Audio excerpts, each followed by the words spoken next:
Welcome back. We've got more breaking news on a situation we told you about earlier, which we're going to get to in the news desk in a moment. That's from D.R. Horton CEO. But first, let's take a look at oil stocks today. This was one of the better performing groups. They rose along with the price of oil. Take a look at the sector giants, Exxon, Chevron. And as you see across the board, we had money moving into big oil. My next guest says the singular issue that will shape the future of the industry is whether the supply of oil and gas is now peaking. Matt Simmons is chairman of Simmons & Company International, an independent investment bank specializing in the energy industry. He's been listening to my interview with Exxon CEO Rex Tillerson, and he joins me now in Houston. Matt, nice to have you on the program. Welcome back to the Closing Bell. Thank you, Maria. Give me your reaction to Rex Tillerson. Well, I think Rex does a fabulous job of communicating, and I think they do a wonderful job of executing projects. I disagree entirely that we don't have any problems about oil peaking. And I think I'm coming at that not maliciously against any one oil company. I'm coming at it from just relentlessly studying the numbers, saying we're in denial that the North Sea has peaked. We're in denial that Mexico's peaking. We're in denial that Indonesia's peaked. We're in denial of a lot of places. We're out of drilling rigs. We're out of people, and oil's going to peak. Mm-hmm. So he's talking about spending $20 billion on new investments over the next 3 years. And you heard what he said, that we're not going to run out of oil in his lifetime or in my lifetime. Yeah, and I would agree with that. I don't think we'll ever run out of oil in anyone on Earth today's lifetime, but I think that it's very likely we'll look back a year from now and say we peaked last year.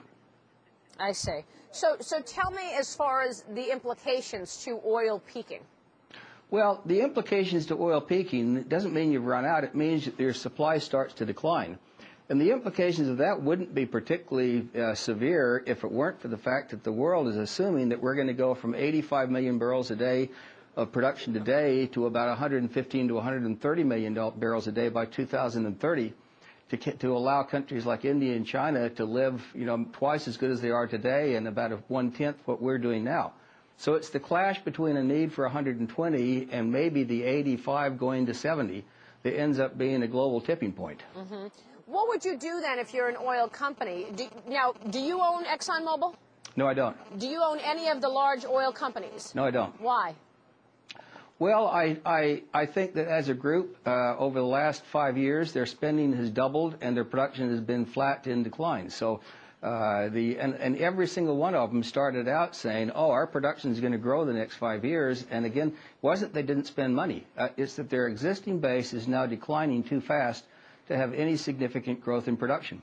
So I asked Mr. Tillerson, I said, look, how many years in reserves do you have at Exxon Mobil? He said, we have 14, 15 years. I said, what happens after 15 years? Yeah. So I asked you that question. What happens after 15 years in your view? Well, I think they'll probably continue to add proven reserve additions, but some of the stuff they add is proven reserves they'll extract over 30 years. So what happens is that your recoverable reserves shrink while your proven reserves stay the same, but it basically, it's a tricky number. It's not that you ever go 14 years and end.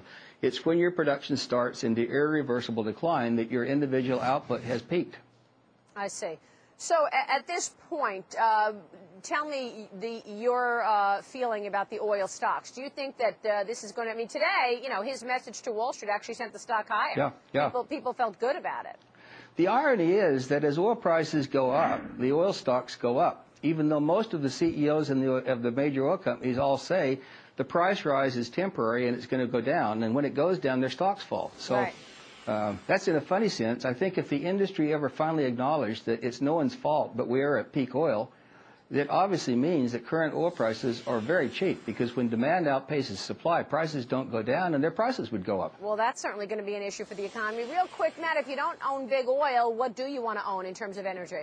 The oil service industry, it's the rigs and services that basically allow us to at least keep flat production. I think the smaller oil and gas companies now have a phenomenal advantage. They're more nimble. They can move faster. Most of the good new projects are only 40 or 50,000 barrel a day projects, which are really puny for a company like Exxon. So I think we're going into a small is beautiful, and the service industry wins the game. Okay, we'll leave it there. Matt Simmons, always nice to have you on the program. Thank you. Thank you very much. We appreciate it. Matt Simmons, Simmons & Company International.